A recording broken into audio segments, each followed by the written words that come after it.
ਦਲੀਪ ਕੌਰ ਟਿਵਾਣਾ ਦਾ novel ਹੈ ਲੰਮੀ ਉਡਾਰੀ। ਤੀਸਰਾ ਅੰਕ। ਕਾਰ ਮੋਟਰਵੇ 'ਤੇ ਚੱਲਣ ਲੱਗੀ। ਉੱਚੀ ਉੱਠਦੀ, ਨੀਵੀਂ ਤੁਰਦੀ, ਵੱਲ ਖਾਂਦੀ ਚੌੜੀ ਸੜਕ ਕਿਤੇ ਕਿਤੇ ਜਾ ਕੇ ਕਈ ਮੰਜ਼ਲੀ ਹੋ ਜਾਂਦੀ। ਆਧੁਨਿਕ ਮਨੁੱਖ ਵਾਂਗ ਤਾਕੀ ਤੋਂ ਬਾਹਰ ਸੜਕ ਦੇ ਆਸੇ ਪਾਸੇ ਲਹਿਰਾਂ ਪਾਉਂਦੇ ਫਿੱਕੇ ਗੂੜੇ ਹਰੇ ਘਾਹ ਦੀਆਂ ਮਖਮਲੀ ਕਾਤਰਾਂ ਜੋੜ ਕੇ ਬਣਾਈ ਵਾਦੀ।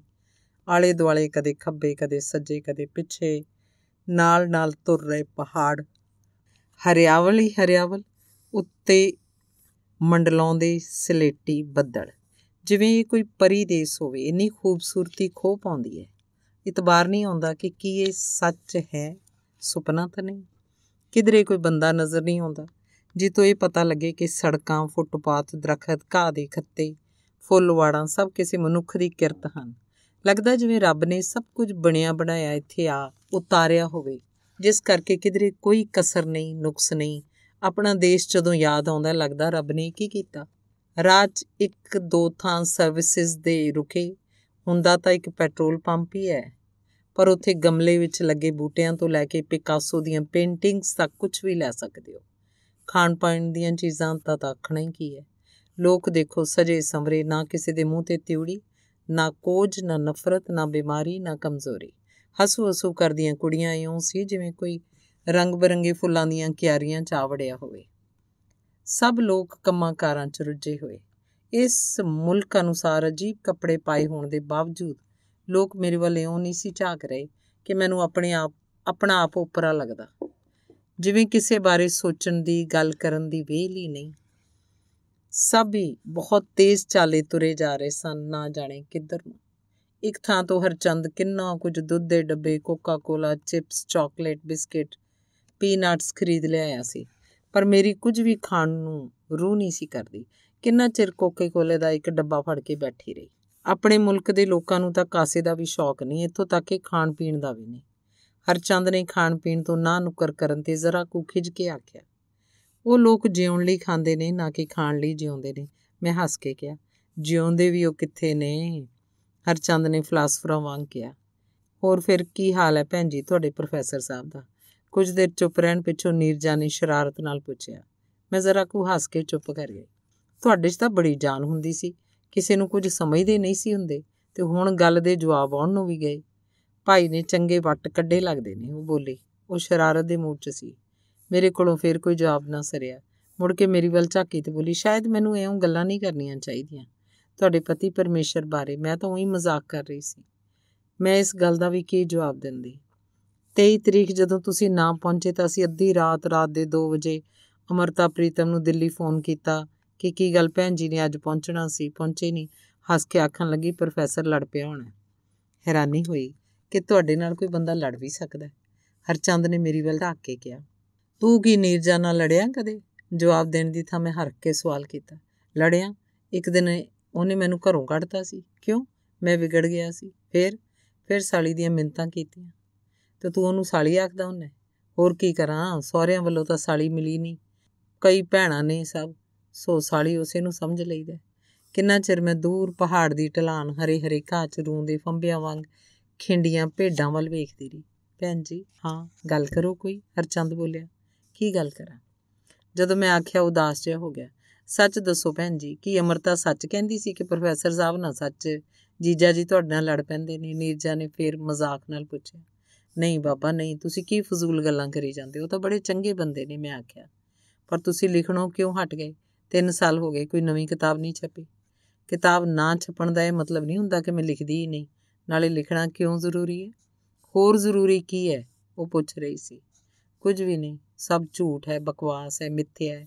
ਸਿਰਫ ਮੌਤ ਇੱਕ ਸੱਚਾਈ ਹੈ। ਜਦੋਂ ਮੈਂ ਆਖਿਆ ਕਿੰਨਾ ਚਿਰ, ਉਹ ਕੁਝ ਨਾ ਬੋਲੀ।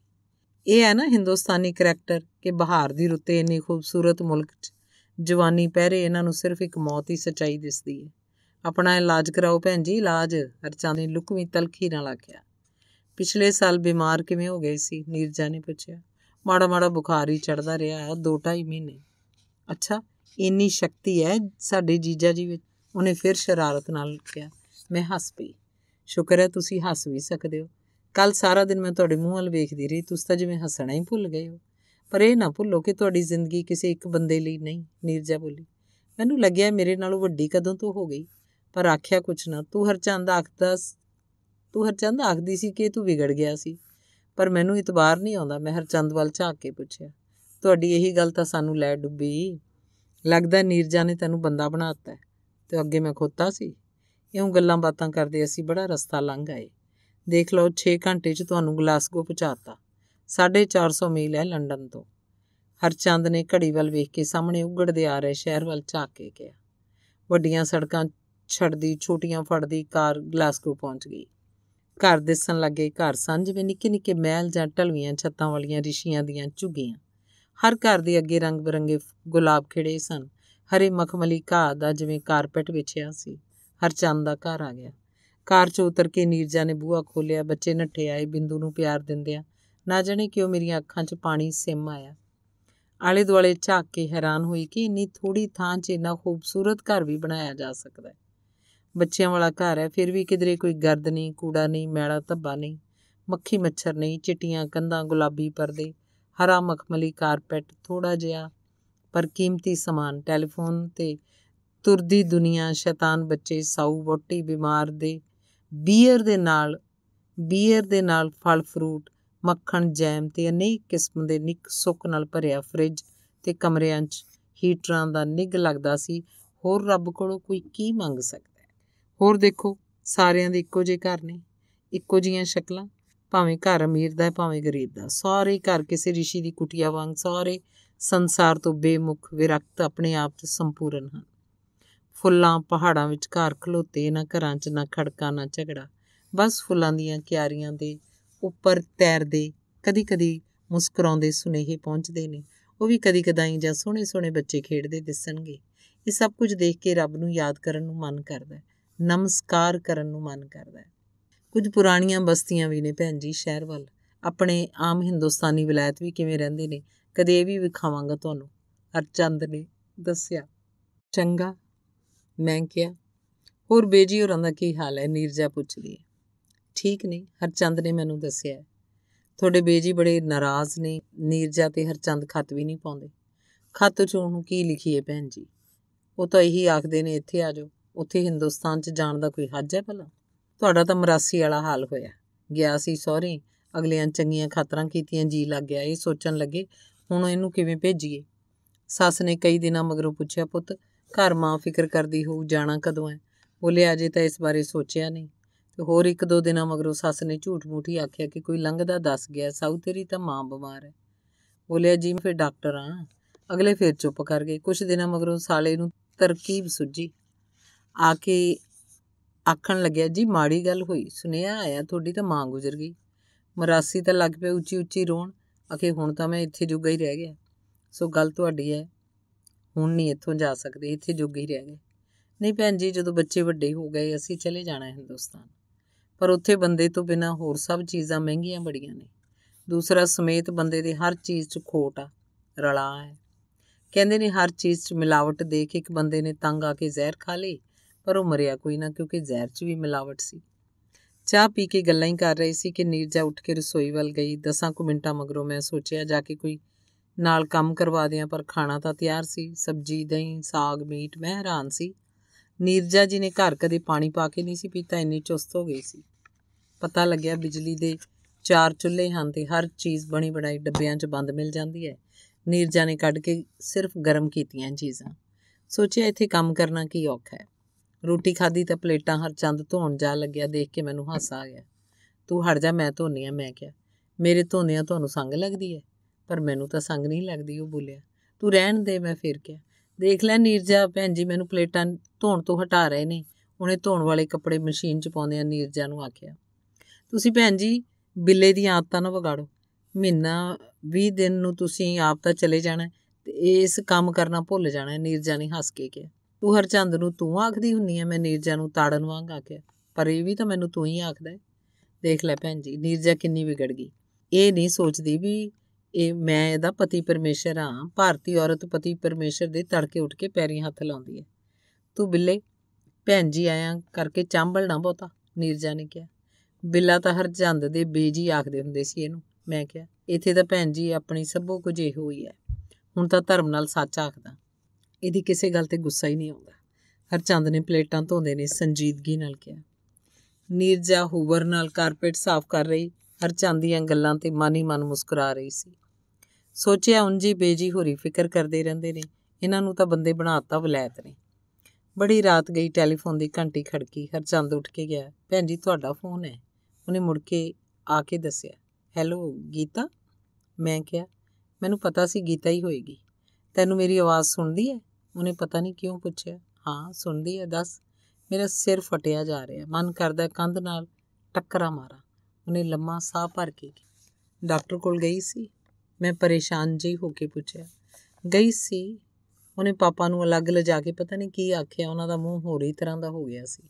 ਮੈਨੂੰ ਲੱਗਦਾ ਹੈ ਤੇ ਹੋ ਸਕਦਾ ਮਾਂ ਨੇ ਕਦੇ ਪਾਪਾ ਨੂੰ ਬਦਅਸੀਸ ਦਿੱਤੀ ਹੋਵੇ ਕਿ ਤੇਰੇ ਵੀ ਧੀ ਹੋਵੇ ਤੇ ਨਹੀਂ ਕੀਤਾ। ਨਹੀਂ, ਮਾਂ ਅਜੇ ਵੀ ਸੋਚਦੀ ਹੈ ਕਿ ਪਾਪਾ ਜਦੋਂ ਬਹੁਤ ਬੁੱਢੇ ਹੋ ਗਏ ਫਿਰ ਤਾਂ ਮੁੜ ਹੀ ਆਉਣਗੇ ਉਸ ਕੋਲ।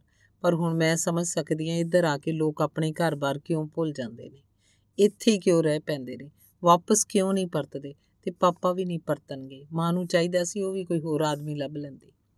ਤੇਰਾ ਦਿਮਾਗ ਤਾਂ ਨਹੀਂ ਖਰਾਬ ਹੋ ਗਿਆ ਗੀਤਾ? ਕਿਹੋ ਜਿਹੀਆਂ ਗੱਲਾਂ ਕਰਦੀ ਹੈ? ਮੈਂ ਝਿੜਕ ਕੇ ਆਖਿਆ। ਮੈਂ ਸੱਚੀ ਪਾਗਲ ਹੋ ਗਈ ਹਾਂ ਦੀਪ। ਮੈਨੂੰ ਲੱਗਦਾ ਮੈਂ ਜੋ ਕੁਝ ਸੋਚਦੀ ਹਾਂ ਉਹ ਤੇ ਮੇਰੇ ਵੱਸ ਹੀ ਕੋਈ ਨਹੀਂ। ਨਹੀਂ ਤੈਨੂੰ ਕੁਝ ਨਹੀਂ ਹੋਇਆ, ਇੱਥੇ ਰਹਿ ਕੇ ਸਭ ਠੀਕ ਹੋ ਜਾਊ। ਇੱਥੋਂ ਦੇ ਡਾਕਟਰ। ਤੂੰ ਸਮਝਦੀ ਕਿਉਂ ਨਹੀਂ? ਗੀਤਾ ਮੇਰੀ ਗੱਲ ਟੋਕ ਕੇ ਬੋਲੀ। ਤੂੰ ਸਮਝਦੀ ਕਿਉਂ ਨਹੀਂ? ਮਾਂ ਨੂੰ ਜਾ ਕੇ ਆਖੀ ਪਾਪਾ ਦਾ ਇੰਤਜ਼ਾਰ ਨਾ ਕਰੇ। ਮਾਂ ਤਾਂ ਕਮਲੀ ਹੈ, ਉਹਨੂੰ ਆਦਮੀਆਂ ਬਾਰੇ ਕੁਝ ਪਤਾ ਨਹੀਂ। ਛੱਡ ਇਹ ਗੱਲਾਂ, ਦੱਸ ਤੈਨੂੰ ਇਹ ਦੇਸ਼ ਕਿਹੋ ਜਿਹਾ ਲੱਗਿਆ? ਮੈਂ ਪੁੱਛਿਆ। ਯਾਦ ਕਰਕੇ ਦੱਸਾਂਗੀ ਉਬਲੀ। ਇਸ ਵੇਲੇ ਕੀ ਕਰ ਰਹੀ ਹੈ? ਪਾਪਾ ਕਿੱਥੇ ਨੇ? ਮੈਂ ਗੱਲ ਬਦਲਣ ਲਈ ਕਿਹਾ। ਪਾਪਾ ਬੜੇ ਸਾਲ ਹੋਏ ਮਰ ਗਏ ਸੀ। ਨਹੀਂ, ਮੈਂ ਪਤਾ ਨਹੀਂ ਕੀ ਆ ਗਈ। ਉਹ ਘਰ ਨਹੀਂ। ਤੈਨੂੰ ਪਤਾ ਮੈਨੂੰ ਹੁਣ ਕੁਝ ਵੀ ਮਹਿਸੂਸ ਨਹੀਂ ਹੁੰਦਾ। ਜੀ ਕਰਦਾ ਸੌਂ ਜਾਵਾਂ ਪਰ ਨੀਂਦ ਨਹੀਂ ਆਉਂਦੀ, ਰੋਣਾ ਵੀ ਨਹੀਂ ਆਉਂਦਾ, ਕਿਸੇ ਗੱਲ ਤੇ ਵੀ ਰੋਣਾ ਵੀ ਨਹੀਂ ਆਉਂਦਾ। ਆਖ ਗੀਤਾ ਨੇ ਫੋਨ ਬੰਦ ਕਰ ਦਿੱਤਾ। ਮੈਂ ਪਲ ਦੇ ਪਲ ਹੀ ਹੈਰਾਨ ਜੀ ਹੋਈ ਫੋਨ ਹੱਥ 'ਚ ਫੜੀ ਉੱਥੇ ਹੀ ਖੜੀ ਰਹੀ। ਅੰਗ ਚੌਥਾ। ਸਨਿਚਰਵਾਰ ਸ਼ਾਮ ਨੂੰ ਗਲਾਸਗੋ ਗੁਰਦੁਆਰੇ ਦੇ ਸੈਕਟਰੀ ਨੇ ਅਗਲੇ ਦਿਨ ਗੁਰਦੁਆਰੇ ਆਉਣ ਲਈ ਆਖਿਆ। ਨਾਲ ਉਹ ਵਾਲੀਆ ਹੋਰਾਂ ਦੀ ਸਿਫਾਰਿਸ਼ ਲੈ ਆਇਆ ਸੀ। ਇਸ ਤਰ੍ਹਾਂ ਗੁਰਦੁਆਰੇ ਜਾਣ ਤੋਂ ਮੈਨੂੰ ਝਿਜਕ ਸੀ ਕਿਉਂਕਿ ਨਾ ਮੈਂ ਉਸ ਤਰ੍ਹਾਂ ਨਿਤਨੇਮ ਅਨੁਸਾਰ ਪਾਠ ਪੂਜਾ ਕਰਦੀ ਸੀ ਤੇ ਨਾ ਗੁਰਬਾਣੀ ਉੱਤੇ ਕੋਈ ਕੰਮ ਕੀਤਾ ਸੀ ਤੇ ਨਾ ਹੀ ਗੁਰਦੁਆਰੇ ਜੁੜੀਆਂ ਸੰਗਤਾਂ ਨੂੰ ਕੁਝ ਆਖਣ ਦੱਸਣ ਦੇ ਆਪਣੇ ਆਪ ਨੂੰ ਯੋਗ ਸਮਝਦੀ ਸੀ। ਪਰ ਸੈਕਟਰੀ ਨੇ ਦੱਸਿਆ ਇੱਥੇ ਗੁਰਦੁਆਰੇ ਦਾ ਮਤਲਬ ਸਿਰਫ ਗੁਰਦੁਆਰਾ ਨਹੀਂ। ਮੈਨੂੰ ਬੇਜੀ ਦੀ ਗੱਲ ਯਾਦ ਆਈ। ਕਿਸੇ ਨੇ ਉਹਨਾਂ ਨੂੰ ਆਖਿਆ, ਬੇਜੀ ਤੁਹਾਡੀ ਧੀ ਕਿਤਾਬਾਂ ਲਿਖਦੀ ਹੈ ਨਹੀਂ ਕਮਾਲ? ਬੇਜੀ ਸਹਿਜ ਸੁਭਾਅ ਬੋਲੇ। ਅਕਲ ਤਾਂ ਬਥੇਰੀ ਸੀ ਜੇ ਕਿਸੇ ਚੱਜ ਦੇ ਪਾਸੇ ਲਾਉਂਦੀ। ਬੇਜੀ ਦਾ ਭਾਵ ਸੀ ਜੇ ਮੈਂ ਕੋਈ ਗੁਟਕੇ ਸਾਖੀਆਂ ਲਿਖਦੀ ਤਾਂ ਸੀ ਨਾ। ਮੈਂ ਸੋਚਿਆ ਜਦੋਂ ਵਾਪਸ ਪੰਜਾਬ ਜਾ ਕੇ ਬੇਜੀ ਨੂੰ ਦੱਸਾਂਗੀ ਕਿ ਵਲੈਤ ਗੁਰਦੁਆਰਾ ਵੀ ਹੈ, ਉੱਥੇ ਜਾ ਕੇ ਆਈਆਂ ਤਾਂ ਉਹ ਕਿੱਡੇ ਖੁਸ਼ ਹੋਣਗੇ। ਸੋ ਮੈਂ ਸੈਕਟਰੀ ਸਾਹਿਬ ਨੂੰ ਆਖ ਦਿੱਤਾ ਕਿ ਮੈਂ ਆ ਜਾਵਾਂਗੀ। ਸੈਕਟਰੀ ਬੜਾ ਬੀਬਾ ਬੰਦਾ ਸੀ। ਉਹਨੇ ਦੱਸਿਆ ਸੀ ਲੇਖਕਾਂ ਦਾ ਮਾਣ ਇੱਜ਼ਤ ਇਸ ਕਰਕੇ ਕਰਦੇ ਹਾਂ ਕਿ ਉਹ ਪੰਜਾਬੀ ਬੋਲੀ ਦੀ ਸੇਵਾ ਕਰਦੇ ਨੇ। ਇੱਥੇ ਭਾਵੇਂ ਪੜ੍ਹਨ ਲਿਖਣ ਦਾ ਲੋਕਾਂ ਨੂੰ ਬਹੁਤਾ ਟਾਈਮ ਨਹੀਂ ਮਿਲਦਾ, ਫਿਰ ਵੀ ਆਪਣੀ ਬੋਲੀ ਨਾਲ ਪਿਆਰ ਤਾਂ ਕਰਦੇ ਨੇ। ਦੇਖੋ ਨਾ ਗੁਰਬਖਸ਼ ਸਿੰਘ ਦੀ ਕਿੱਡੀ ਦੇਣ ਹੈ ਸਾਹਿਤ ਨੂੰ। ਸੁਜਾਨ ਸਿੰਘ ਕਹਾਣੀਕਾਰ ਕਿੱਡਾ ਚੰਗਾ ਹੈ, ਸਿੱਖੋਂ ਵੀ ਵਧੀਆ ਲਿਖਦਾ ਹੈ। ਮੈਂ ਤੁਹਾਡੀ ਵੀ ਇੱਕ ਕਹਾਣੀ ਪੜ੍ਹੀ ਹੋਈ ਹੈ, ਨਾਮ ਮੈਨੂੰ ਯਾਦ ਨਹੀਂ ਰਹਿੰਦੇ। ਪਿੰਡ ਦੀ ਕੁੜੀ ਹੈ ਕਿ ਸ਼ਹਿਰ ਦੀ? ਉਸ ਵਿੱਚ ਮੈਨੂੰ ਹਾਸਾ ਆ ਗਿਆ। ਹੁਣ ਤੱਕ ਕਈ ਬੰਦੇ ਮੈਨੂੰ ਆਖ ਚੁੱਕੇ ਸੀ ਕਿ ਉਹਨਾਂ ਨੇ ਮੇਰੀ ਇੱਕ ਕਹਾਣੀ ਪੜ੍ਹੀ ਹੋਈ ਹੈ, ਪਰ ਨਾਮ ਉਹਨਾਂ ਨੂੰ ਯਾਦ ਨਹੀਂ। ਦੂਸਰਾ, ਮੈਨੂੰ ਲੱਗਿਆ ਹਿੰਦੁਸਤਾਨ ਨਾਲੋਂ ਇੱਕ ਸਦੀ ਅਗਾਂਹ ਵਾਸਤੇ ਇਸ ਮੁਲਕ ਵਿੱਚ ਆ ਕੇ ਇਹ ਲੋਕ ਸੋਚਦੇ ਨੇ ਪੰਜਾਬੀ ਸਾਹਿਤ ਨੂੰ ਜਿੱਥੇ 20 ਸਾਲ ਪਹਿਲੇ ਇਹ ਛੱਡ ਕੇ ਆਈ ਸੀ ਉੱਥੇ ਹੀ ਖੜੋਤਾ ਹੈ। ਇਸੇ ਲਈ ਇਹ ਨਹੀਂ ਜਾਣਦੇ ਕਿ ਗੁਰਬਖਸ਼ ਸਿੰਘ ਤੇ ਸੁਜਾਨ ਸਿੰਘ ਉੱਥੇ ਕੱਲ੍ਹ ਦੀਆਂ ਗੱਲਾਂ ਬਣ ਚੁੱਕੇ ਨੇ ਤੇ ਮੇਰੀ ਕਹਾਣੀ, ਹਾਂ ਇੰਨਾ ਕੁ ਮੂੰਹ ਰੱਖਣ ਵੀ ਤਾਂ ਕਰਨੀ ਹੁੰਦੀ ਹੈ। ਅਗਲੇ ਦਿਨ 6 ਵਜੇ ਮੈਨੂੰ ਜਾਗ ਆ ਗਈ। ਖਿਆਲ ਆਇਆ ਅੱਜ ਗੁਰਦੁਆਰੇ ਜਾਣਾ ਹੈ, ਪਰ ਨੀਰਜਾ ਤੇ ਹਰਚੰਦ ਹੋਰੀ ਅਜੇ ਸੁੱਤੇ ਹੋਏ ਸੀ। ਆਪਾਂ ਭੈਣ ਜੀ 12 ਵਜੇ ਚੱਲਾਂਗੇ ਗੁਰਦੁਆਰੇ। ਚਾਹ ਪੀਂਦੇ ਹਰਚੰਦ ਨੇ ਜਦੋਂ ਆਖਿਆ ਤਾਂ ਮੈਨੂੰ ਹੈਰਾਨੀ ਹੋਈ ਕਿ ਗੁਰਦੁਆਰੇ 12 ਵਜੇ ਜਾਣਾ। ਪਰ ਗੁਰਦੁਆਰੇ ਪਹੁੰਚ ਕੇ ਪਤਾ ਲੱਗਿਆ ਬਹੁਤ ਸਾਰੇ ਲੋਕ ਸਾਥੋਂ ਵੀ ਮਗਰੋਂ ਆ ਰਹੇ ਸੀ। ਵਿਲਾਇਤੀ ਗੁਰਦੁਆਰੇ ਦੀ ਉੱਪਰਲੀ ਮੰਜ਼ਿਲ ਤੇ ਗੁਰੂ ਮਹਾਰਾਜ ਦਾ ਪ੍ਰਕਾਸ਼ ਸੀ। ਭੈਣਾਂ ਕੀਰਤਨ ਕਰ ਰਹੀਆਂ ਸਨ। ਬਹੁਤ ਸਾਰੇ ਮੋਨੇ ਤੇ ਕੁਝ ਪੱਗਾਂ ਵਾਲੇ ਸਿੱਖ ਇੱਕ ਪਾਸੇ ਬੈਠੇ ਸਨ। ਭੈਣਾਂ ਵਿੱਚ ਬਹੁਤੀਆਂ ਨੇ ਜਰੀ ਗੋਟੇ ਵਾਲੇ ਕੱਪੜੇ ਪਾਏ ਸਨ। ਇਹੋ ਜਿਹੇ ਕੀਮਤੀ ਕੱਪੜੇ ਹੋਰ ਪਾ ਕੇ ਜਾਣ ਵੀ ਕਿੱਥੇ? ਗੋਰੇ ਗੋਰੀਆਂ ਨੂੰ ਅਜਿਹੀਆਂ ਚੀਜ਼ਾਂ ਦੀ ਭਲਾ ਕੀ ਸਮਝ ਹੈ?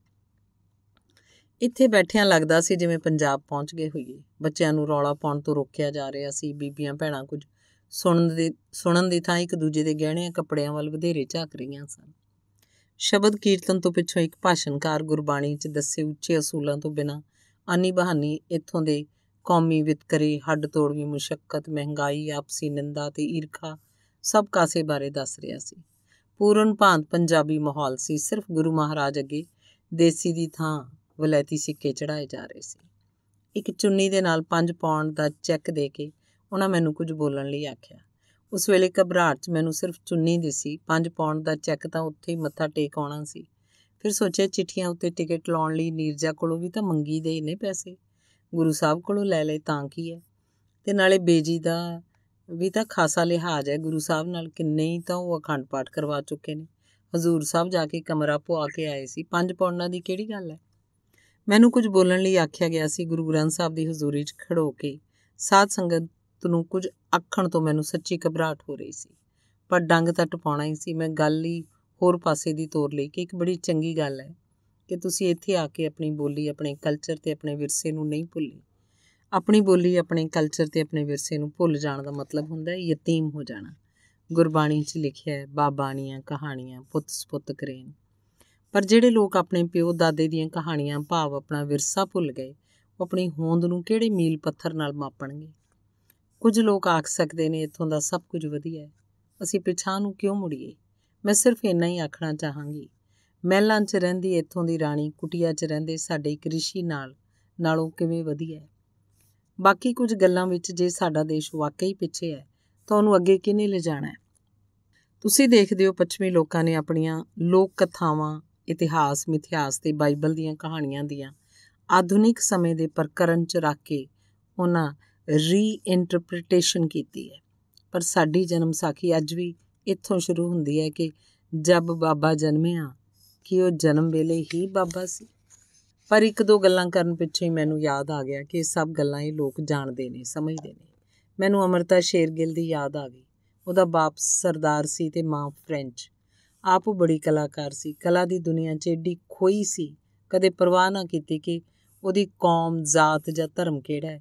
ਕਿਸੇ ਨੇ ਪੁੱਛਿਆ ਤਾਂ ਵੀ ਆਖ ਦਿੱਤਾ ਇਹਨਾਂ ਗੱਲਾਂ ਦੀ ਮੈਨੂੰ ਪਰਵਾਹ ਨਹੀਂ। ਪਰ ਜਦੋਂ ਮਰੀ, ਉਹ ਜਵਾਨ ਹੀ ਮਰ ਗਈ ਸੀ ਤਾਂ ਭੋਗ ਪਵਾਇਆ ਗਿਆ।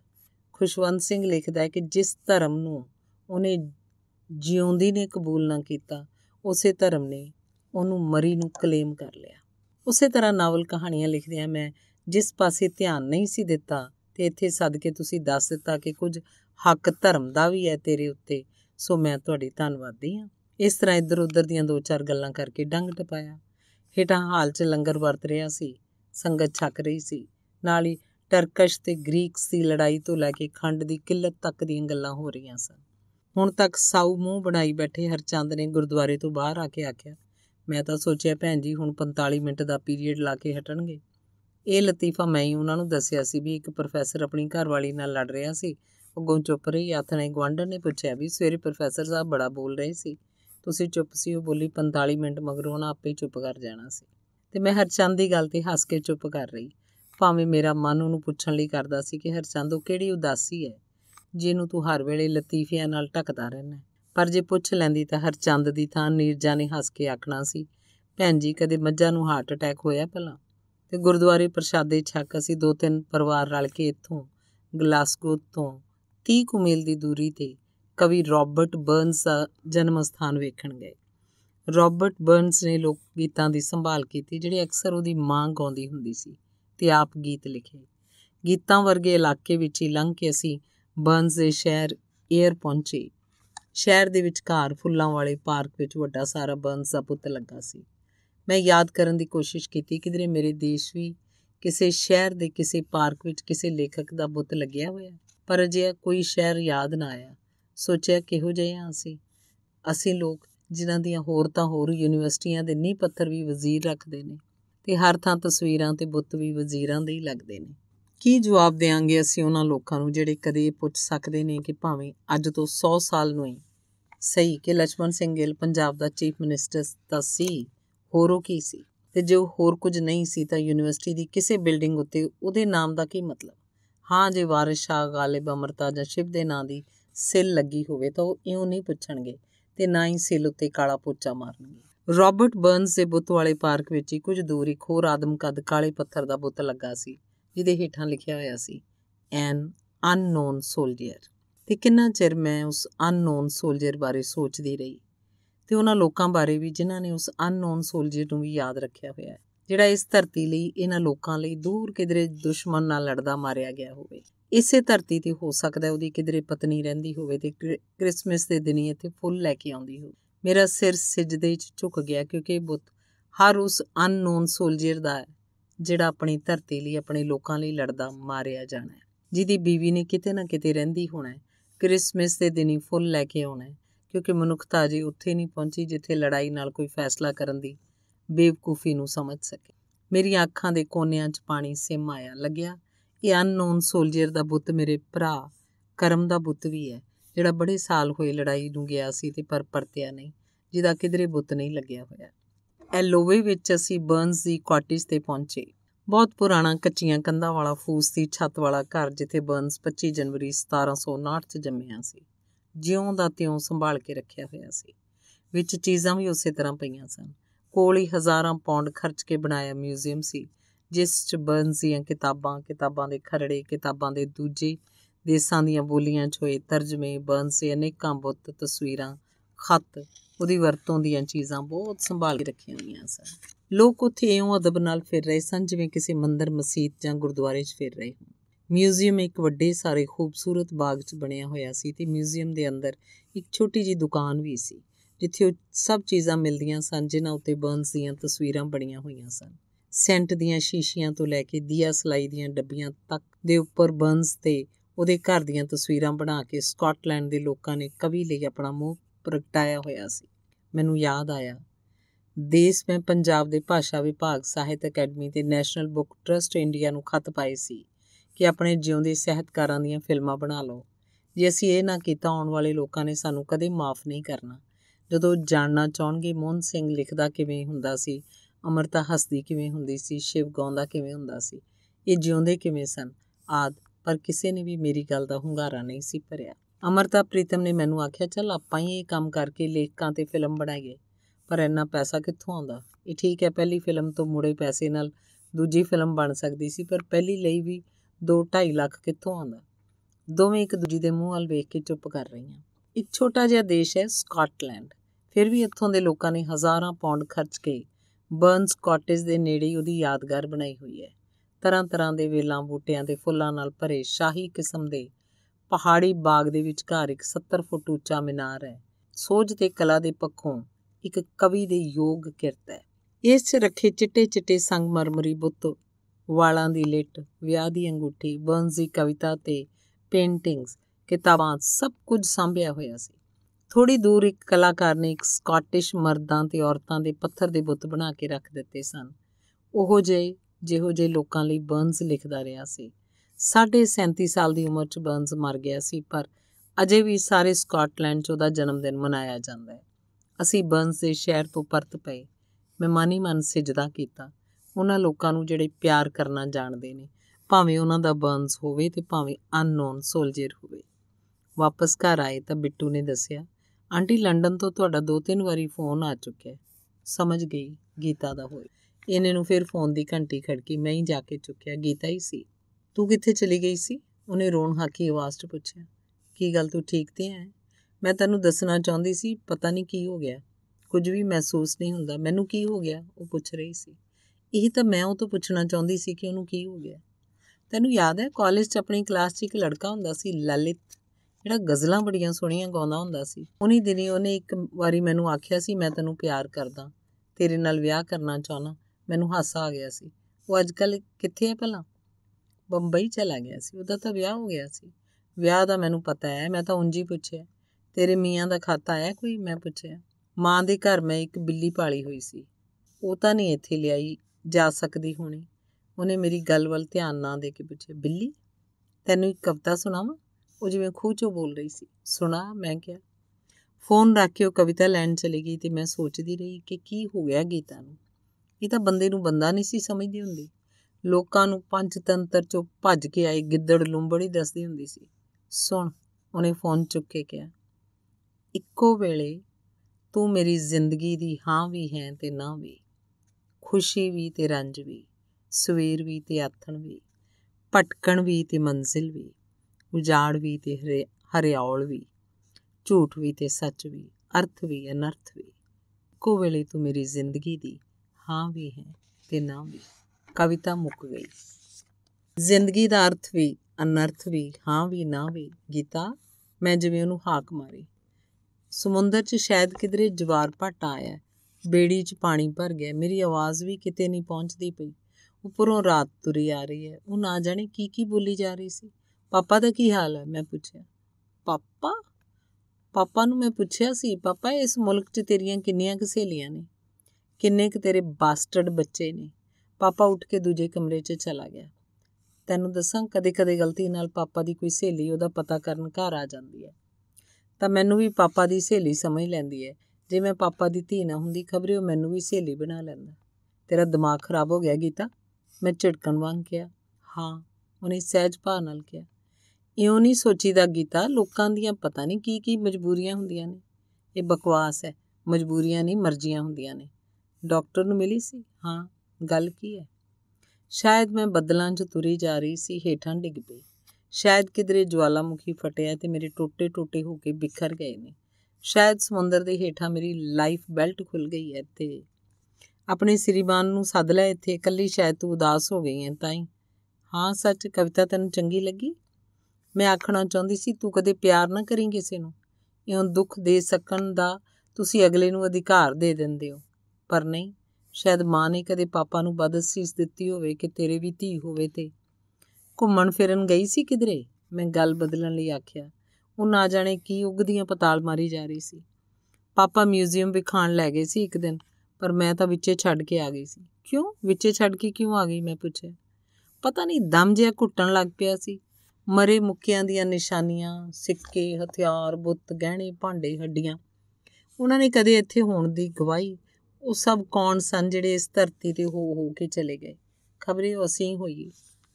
ਆਰਟ ਗੈਲਰੀ ਨਹੀਂ ਕੋਈ ਦੇਖਣ ਗਈ? ਮੈਂ ਪੁੱਛਿਆ। ਮੈਂ ਤੇ ਪਾਪਾ ਟੇਟ ਗੈਲਰੀ ਵੇਖਣ ਗਏ ਸੀ। ਅੱਛਾ, ਕੈਸੀ ਲੱਗੀ?